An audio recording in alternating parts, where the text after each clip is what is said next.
And here we can see the difference between a sketch, a plan and a map. Now let us first read out the map. What is a map? A map, it is a symbolic representation of selected characteristics of a place which is usually drawn on a flat surface.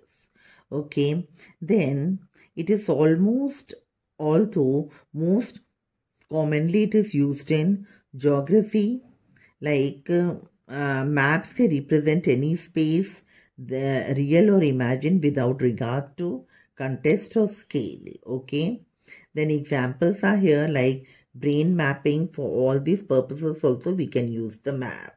Then the maps are drawn according to a given scale. A map, it shows a large area on a small scale, and a map, it cannot show too many details. Now next we move to the plan. What is a plan? A plan, it is a fairly accurate drawing that shows detailed features of an area or a building. Plans, they are mainly used for technical purposes like architecture, engineering or planning. Okay, a plan is a drawing of a small area on a large scale. A large scale map gives a lot of information. Then a plan shows a small area on a large scale. It shows all details and shows them correctly. Now we move on to sketch. What is a sketch? It is a rough drawing of an area which may not be accurate. Okay, sketch is usually made in order to explain the directions to a particular place. Then a sketch is a drawing, as I have already told you earlier. It is mainly based on memory and spot observation, and it is not drawn to a scale, according to a scale. Then children, a sketch, it may cover a small area as well as a large area, and it is not drawn to a scale. That I have already told you earlier also. Now children, the sketch does not show all details, but it only shows the necessary details. Okay. Now next is diagrammatic representation of physical features. Okay, now children, maps, they are associated with geography. What is geography? It is the study of the land, the features, the inhabitants and the phenomena of the earth. Maps, they are very, very important when it comes to studying geography. Okay, certain symbols and the diagrams, they are also used in the map in order to give a better understanding of the natural environment. Now children, in terms of clarity, a map or a diagram, it is having an annotation. Now what is the meaning of annotation? It is a note which is written at the bottom of the map, a diagram, etc. It can be an explanation or a comment also, which is added to a diagram or a diagram. Okay, now let us see the next heading, that is river. What is a river?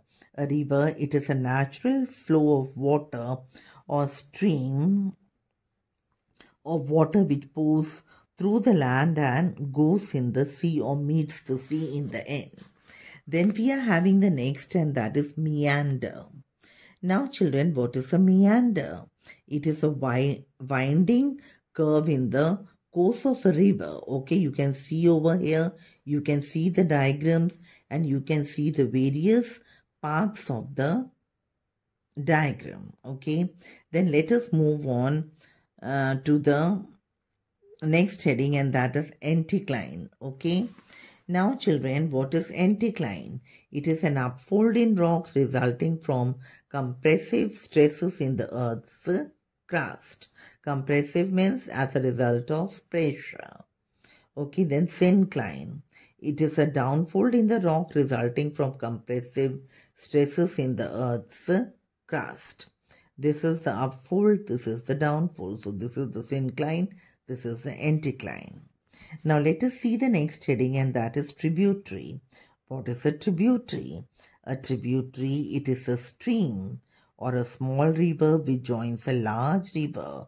For example, Yamuna, it is a small river which joins river Ganga. So Yamuna, it is a tributary of river Ganga. Then it is distributary. Now what is a distributary? A distributary, it is a newly created stream channel resulting from the division of a larger channel. When a big river, it is divided into many small rivers. That small rivers, they are known as distributaries, but they do not rejoin the main river. Okay, again, they do not join the main river. Now the next is delta. Now children, a delta, it is a low-lying area which is at the mouth of a river. Okay, what is the mouth of the river? It is the end of the river. So it is at the end of the river and it is formed as a result of deposit of alluvium. What is alluvium? It is a fertile soil. Okay, it is the sediments which is brought by the river and it makes the land fertile. Now, what is delta? Delta, it is an accumulation of river-borne sediments at the mouth of a river in a sea or a lake. Mouth means at the end of the river. For example, Sundarban Delta, they are formed in the low-lying area of Bay of Bengal. Now, in the end, it is the block mountain. Now, children, what is a block mountain?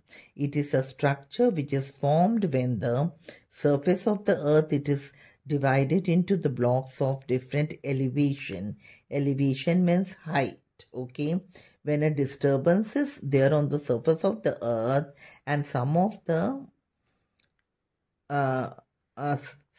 surfaces, they are pushed up and some of them, they are dipped down due to the forces of compression or tension. So the raised block, they are known as hosts and the lowered one are known as graben. Okay, thank you and have a nice day.